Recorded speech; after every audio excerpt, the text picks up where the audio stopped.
Tidak semua orang yang terbujur kaku benar-benar telah mati, dan tidak semua yang disebut hidup sedang benar-benar hidup di hadapan Allah.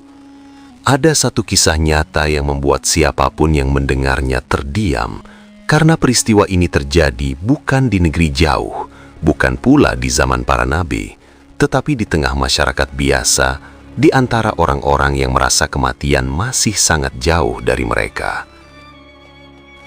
Assalamualaikum warahmatullahi wabarakatuh. Sahabat Harfiah Kolbu, sebelum kita menyelami kisah ini lebih dalam, silahkan tekan tombol subscribe agar kita bisa terus saling mengingatkan dalam kebaikan. Semoga setiap detik yang Anda luangkan untuk menyimak kisah ini dicatat Allah sebagai amal, dilapangkan hati Anda, dan dijauhkan dari kematian dalam keadaan lalai. Di sebuah perkampungan yang sunyi, hiduplah seorang pria yang namanya kita samarkan saja sebagai Saiful. Ia bukan orang asing di lingkungannya. Wajahnya sering terlihat di jalan kecil depan rumah, kadang duduk di teras sambil menatap senja, kadang bercengkerama dengan tetangga tanpa banyak bicara. Saiful dikenal sebagai sosok yang biasa saja, tidak menonjol dalam ibadah, tetapi juga tidak dikenal sebagai pelaku keburukan besar. Sholatnya kadang tepat waktu, kadang tertunda. Zikirnya lebih sering ada di lisan orang lain daripada di lisannya sendiri. Ia selalu merasa masih punya waktu untuk memperbaiki diri, karena usia terasa masih panjang dan tubuhnya masih kuat. Hari itu tidak ada tanda-tanda yang mencurigakan. Saiful beraktivitas seperti biasa. Ia sempat makan bersama keluarganya, sempat berbincang ringan, bahkan sempat tertawa kecil. Tidak ada yang menyangka bahwa hari itu akan menjadi hari yang mengubah hidupnya, atau lebih tepatnya hari yang hampir mengakhiri segalanya. Menjelang malam, Saiful mengeluh pusing, nafasnya terasa berat, keringat dingin mulai membasahi tubuhnya. Keluarga mengira itu hanya kelelahan biasa. Ia diminta berbaring, diminumkan air hangat, dan dibiarkan beristirahat. Namun tak lama kemudian, tubuhnya mendadak kaku, matanya terpejam rapat, dadanya nyaris tak bergerak, nafasnya begitu lemah hingga hampir tak terasa.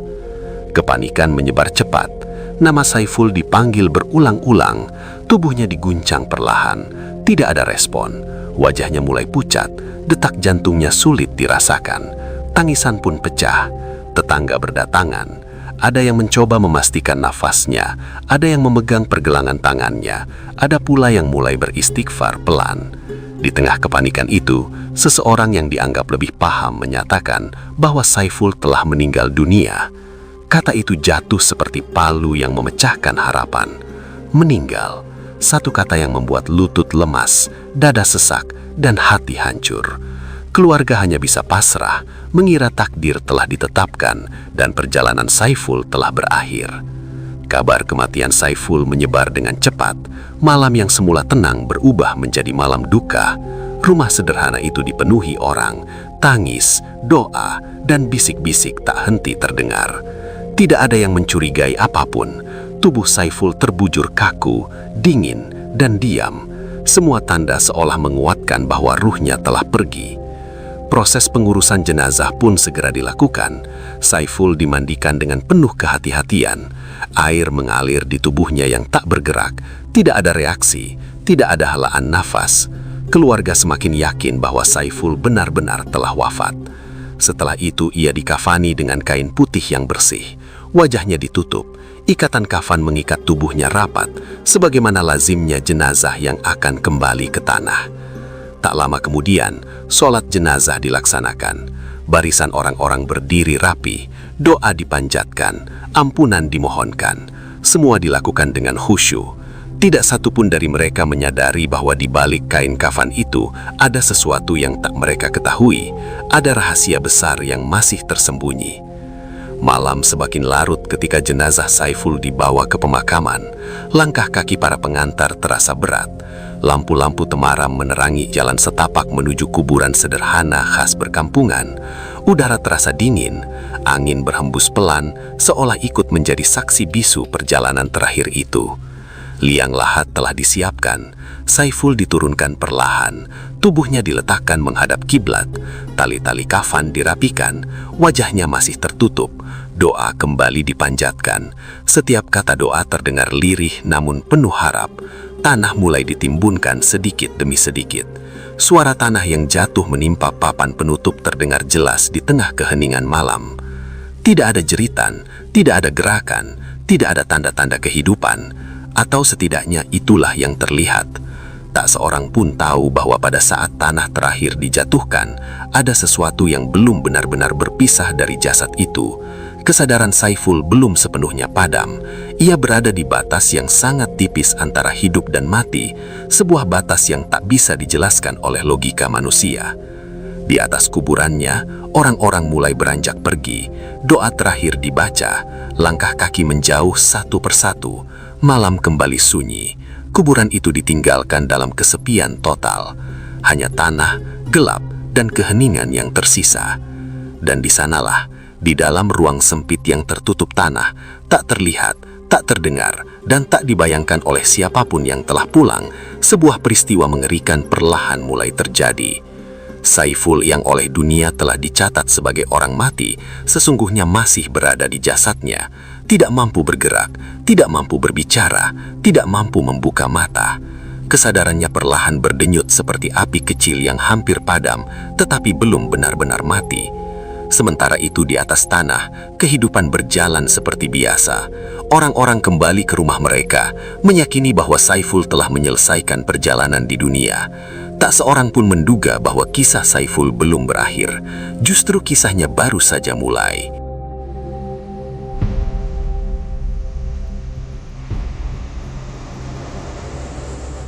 Kesadaran itu datang perlahan, tidak sekaligus. Seperti seseorang yang ditarik paksa dari dasar laut menuju permukaan. Awalnya hanya gelap, sunyi, tidak ada rasa. Lalu muncul tekanan, berat, seakan seluruh dunia menindih dada. Saiful tidak tahu di mana ia berada. Ia hanya merasakan sesak yang luar biasa. Nafasnya tertahan, paru-parunya seperti diremas dari segala arah. Ia mencoba menarik nafas panjang, namun udara tidak kunjung masuk. Dadanya terasa perih, tenggorokannya kering, dan jantungnya berdegup tak beraturan. Beberapa detik berlalu, atau mungkin menit, atau mungkin waktu sudah tidak lagi bermakna baginya. Perlahan, kesadaran itu semakin jelas. Ia mulai merasakan dingin yang merayap dari punggung hingga ke tulang-tulangnya. Ia ingin bergerak, namun tubuhnya tidak patuh. Tangannya terasa terikat, kakinya tak bisa digerakkan. Ia mencoba membuka mata, tetapi kelopak matanya terasa berat, seakan dilem oleh sesuatu yang tak terlihat. Saat itulah satu kenyataan menghantamnya dengan kekuatan yang membuat jiwanya hampir runtuh. Ia mencium bau tanah yang lembab, bau yang khas, bau yang pernah ia cium saat mengantar jenazah orang lain ke pemakaman. Bau yang selama ini hanya ia kenal dari luar liang lahat. Sekarang, bau itu ada di sekelilingnya, memenuhi rongga hidungnya, menempel di setiap tarikan nafas yang tersisa.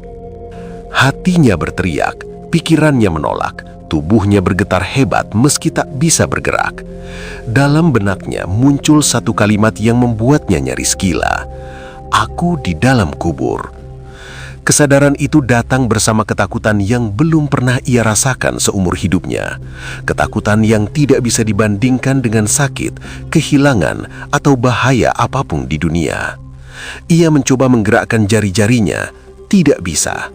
Ia mencoba menggerakkan kepalanya, tidak bisa.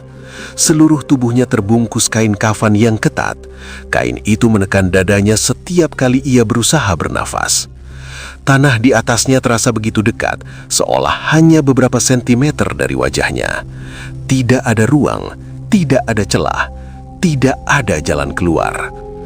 Panik mulai menguasai dirinya. Nafasnya semakin cepat, semakin pendek. Dadanya naik turun dengan susah payah. Ia ingin berteriak, memanggil siapa saja, memanggil keluarganya, memanggil orang-orang yang tadi mengantarnya. Namun suaranya terperangkap di dalam tenggorokan. Mulutnya tidak bisa terbuka, yang keluar hanya desahan lemah yang langsung tertelan oleh tanah dan kain kafan. Air mata mengalir dari sudut matanya, membasahi kain putih yang menutup wajahnya. Ia menangis dalam diam, menangis tanpa suara, menangis tanpa ada yang mendengar. Saat itulah, satu demi satu kenangan hidupnya bermunculan tanpa bisa ia kendalikan. Wajah orang tuanya, wajah istrinya, anak-anaknya, rumahnya, hari-hari yang ia lewati dengan santai, dengan anggapan bahwa esok masih ada, bahwa lusa masih tersedia. Penyesalan datang seperti banjir yang merobohkan bendungan. Ia teringat sholat yang ia tunda. Ia teringat doa yang ia remehkan. Ia teringat dosa-dosa kecil yang selalu ia anggap sepele karena merasa masih lebih baik dari orang lain. Di dalam kubur yang sempit itu, semua pembenaran runtuh tanpa sisa. Tidak ada lagi alasan, tidak ada lagi pembelaan diri. Ketika rasa panik mencapai puncaknya, tiba-tiba suasana di sekelilingnya berubah. Kegelapan terasa semakin pekat, bukan sekedar gelap karena tidak ada cahaya, tetapi gelap yang menekan jiwa. Udara terasa berat, hening yang ada bukan lagi hening biasa, melainkan hening yang membuat telinga berdengung. Saiful merasakan kehadiran sesuatu. Ia tidak melihat dengan mata, tetapi merasakannya dengan seluruh keberadaannya. Sebuah kehadiran yang membuat jantungnya hampir berhenti berdetak. Bulu kuduknya meremang, meski tubuhnya terbungkus kain. Rasa takutnya berlipat ganda, jauh melampaui ketakutan karena terkubur hidup-hidup. Dalam kondisi itulah, tanpa langkah kaki, tanpa peringatan, dua sosok hadir di hadapannya. Bukan seperti manusia, bukan pula seperti makhluk yang pernah ia lihat sebelumnya. Tubuh mereka tinggi, besar, dan memancarkan kewibawaan yang menekan jiwa. Wajah mereka bukan wajah yang bisa dijelaskan dengan kata-kata. Tatapan mereka menembus lebih dalam dari sekedar mata, seolah menembus langsung ke hati dan rahasia terdalam. Ia ingin berteriak, ingin memejamkan mata, ingin melarikan diri, namun tidak ada satupun yang bisa ia lakukan. Ia hanya bisa merasakan, menyaksikan, dan menunggu apa yang akan terjadi. Dalam sekejap, seluruh keberaniannya lenyap dengan seketika. Yang tersisa hanya ketakutan murni dan kesadaran bahwa ia benar-benar tidak berdaya.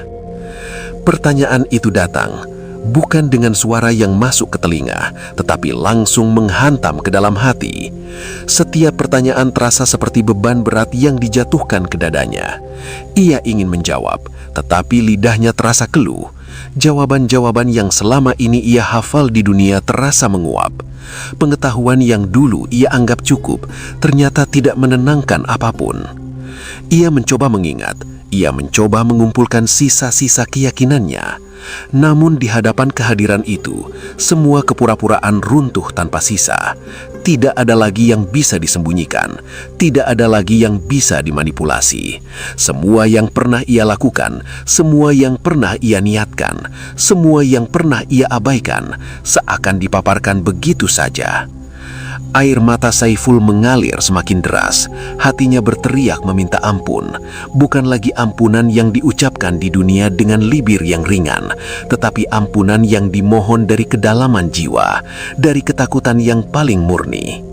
Ia sadar betul bahwa saat itu, jika keputusan ditetapkan, ia tidak memiliki apapun untuk dibanggakan. Dalam keadaan itu, satu penyesalan paling besar menghantam pikirannya. Ia menyadari bahwa selama ini ia terlalu merasa aman, terlalu yakin bahwa ia masih punya waktu, terlalu percaya bahwa kematian akan datang dengan peringatan. Di dalam kubur itu, ia paham bahwa kematian tidak pernah berjanji. Kematian tidak menunggu kesiapan. Kematian datang tepat pada waktunya, bukan pada waktu yang manusia inginkan. Tubuhnya semakin lemah, nafasnya semakin tersengal, tekanan di dadanya terasa semakin berat. Kesadarannya mulai goyah, pandangannya yang sejak awal hanya dipenuhi kegelapan kini terasa berputar. Ketakutan bercampur dengan kelelahan yang luar biasa. Ia merasa seolah jiwanya akan tercabut sepenuhnya. Di saat itulah, dalam kondisi antara sadar dan tidak, Saiful merasakan satu hal yang tidak pernah ia rasakan sebelumnya. Rasa kecil, rasa hina, rasa bahwa dirinya benar-benar tidak berarti apa-apa tanpa rahmat Allah. Seluruh kesombongan yang mungkin pernah tersisa di hatinya hancur berkeping-keping. Ia tidak tahu berapa lama keadaan itu berlangsung. Ia tidak tahu apakah itu hitungan detik atau waktu yang jauh lebih lama. Yang ia tahu, kesadarannya perlahan menjauh. Suara, rasa, dan ketakutan itu mulai memudar. Seperti lilin yang kehabisan sumbu, pikirannya tenggelam ke dalam kegelapan yang lebih dalam. Pada saat kesadarannya hampir sepenuhnya hilang, satu kalimat terlintas jelas di benaknya. Kalimat yang membuat hatinya perih sekaligus berharap, andai aku diberi satu kesempatan lagi. Kalimat itu bukan doa yang diucapkan dengan suara, melainkan jeritan batin yang lahir dari penyesalan paling dalam. Dan setelah itu, segalanya gelap, lebih gelap dari sebelumnya. Tubuhnya terasa ringan, seolah tidak lagi berada di dalam tekanan. Kesadarannya terputus, meninggalkan kubur yang sunyi, tanah yang menutup rapat, dan sebuah rahasia besar yang belum diketahui siapapun di atas permukaan bumi. Kesadaran itu kembali datang dengan cara yang jauh berbeda dari sebelumnya. Bukan dengan tekanan tanah, bukan dengan sesak yang menghimpit dada, melainkan dengan suara-suara samar yang terdengar dari kejauhan. Saiful seperti muncul dari dasar sumur yang sangat dalam. Ada cahaya, ada udara, ada rasa hangat yang perlahan menyentuh kulitnya. Dadanya terangkat keras, seolah paru-parunya baru pertama kali mengenal udara. Ia terbatuk hebat. Tanah masuk ke tenggorokannya. Suara batuk itu memecah keheningan pemakaman yang sebelumnya sunyi. Orang-orang yang masih berada di sekitar kuburan terkejut bukan main. Beberapa di antara mereka membeku di tempat, tidak percaya dengan apa yang mereka dengar. Suara itu kembali terdengar. Lemah, terputus-putus, tetapi jelas berasal dari dalam liang lahat yang baru saja ditutup. Ada yang gemekar, ada yang mundur beberapa langkah, ada pula yang langsung berteriak meminta bantuan. Tanpa menunggu lama, tanah yang masih gembur itu segera disingkirkan. Papan penutup liang lahat diangkat dengan tangan gemetar. Kain kafan yang sudah mulai basah oleh tanah terlihat bergerak pelan. Ketika wajah Saiful dibuka, matanya sedikit terbelalak. Nafasnya terengah-engah. Bibirnya bergetar seolah ingin berbicara, tetapi tak sanggup mengeluarkan kata-kata. Tangis pun pecah. Ada yang menangis karena kaget, ada yang menangis karena takut, ada pula yang menangis karena merasa baru saja menyaksikan tanda kekuasaan Allah yang tidak pernah mereka bayangkan sebelumnya. Saiful diangkat dengan hati-hati dari liang lahat. Tubuhnya lemas, dingin, dan penuh tanah. Namun ia hidup, benar-benar hidup. Malam itu Saiful dibawa pulang dalam kondisi yang sangat lemah. Berita tentang peristiwa itu menyebar dengan cepat. Orang-orang berdatangan, bukan untuk melayat, melainkan untuk memastikan bahwa apa yang mereka dengar bukan sekadar kabar bohong. Sebagian orang hanya bisa terdiam melihat Saiful terbaring dengan wajah pucat. Nafasnya masih berat, matanya sesekali terbuka, lalu terpejam kembali. Beberapa hari kemudian setelah kondisinya mulai membaik, Saiful mulai bisa berbicara. Suaranya pelan. Setiap kata seolah keluar dari dada yang masih menyimpan trauma mendalam. Ia tidak banyak bicara pada siapapun. Setiap kali ada yang bertanya apa yang ia alami, wajahnya langsung berubah. Matanya berkaca-kaca, tubuhnya gemetar, seolah ingatan itu terlalu berat untuk diungkapkan sembarangan. Hingga akhirnya seorang ulama yang dikenal bijak dan berilmu datang menemuinya. Ulama itu tidak memaksa. Ia hanya duduk di samping Saiful, menggenggam tangannya dengan lembut, lalu memintanya bercerita jika memang sanggup. Saiful terdiam cukup lama. Nafasnya ditarik dalam-dalam. Lalu dengan suara bergetar, ia mulai menceritakan semuanya. Ia menceritakan bagaimana kesadarannya kembali di dalam kubur, bagaimana sempitnya luang itu, bagaimana sesaknya nafas yang membuatnya merasa akan mati untuk kedua kalinya. Ia menceritakan ketakutan yang tak pernah ia rasakan sebelumnya. Ketakutan yang membuat seluruh isi dunia terasa tidak berarti apapun. Ketika sampai pada bagian tentang kehadiran dua makhluk yang menakutkan itu, suara Saiful semakin lirih. Tangannya gemetar hebat. Air mata mengalir tanpa bisa ia tahan. Ia berkata bahwa saat itu semua amalnya terasa begitu kecil. Semua dosa yang pernah ia anggap sepele muncul satu persatu. Tidak ada yang bisa ia sembunyikan, tidak ada yang bisa ia bantah. Belum selesai Saiful bercerita, ulama itu menundukkan kepala. Air mata jatuh dari sudut matanya. Tangisnya tertahan, namun jelas terasa. Bukan karena kisah itu terdengar menyeramkan, melainkan karena ia tahu apa yang dialami Saiful adalah peringatan yang sangat nyata. Bukan hanya untuk Saiful, tetapi untuk siapa saja yang masih hidup dan merasa aman. Ulama itu kemudian berkata dengan suara pelan namun penuh ketegasan bahwa tidak semua orang yang dikuburkan kembali hidup seperti Saiful. Apa yang terjadi padanya bukan tanda kehebatan, melainkan tanda kasih sayang Allah yang masih memberinya waktu. Waktu yang tidak semua orang dapatkan. Kata-kata itu menghujam hati Saiful lebih dalam daripada apapun yang pernah ia dengar. Ia menyadari satu hal yang membuatnya menangis lebih keras, bahwa jika Allah tidak menghendaki, kisahnya akan berakhir di dalam kubur tanpa ada seorang pun yang tahu apa yang ia alami. Bahwa kesempatan kedua ini bukan hadiah untuk dibanggakan, melainkan amanah yang harus dipertanggungjawabkan. Sejak hari itu, hidup Saiful berubah, pelan namun pasti. Ia tidak lagi memandang waktu dengan santai. Setiap azan yang terdengar seperti panggilan yang tidak boleh ditunda. Setiap kesempatan berbuat baik terasa terlalu berharga untuk dilewatkan. Ia bukan menjadi manusia yang sempurna, tetapi ia menjadi manusia yang sadar. Ia sering terbangun di malam hari dengan tubuh berkeringat. Mimpi tentang kubur itu masih datang, masih menghantuinya. Namun setiap kali itu terjadi, ia bangkit untuk beristighfar, untuk sholat, untuk memohon agar Allah tidak mencabut nyawanya dalam keadaan lalai. Ketakutan itu tidak membuatnya putus asa, justru membuatnya lebih rendah hati. Orang-orang di sekitarnya melihat perubahan itu dengan mata kepala sendiri. Saiful yang dulu sering menunda, kini lebih sigap. Saiful yang dulu banyak diam, kini lebih sering mengingatkan.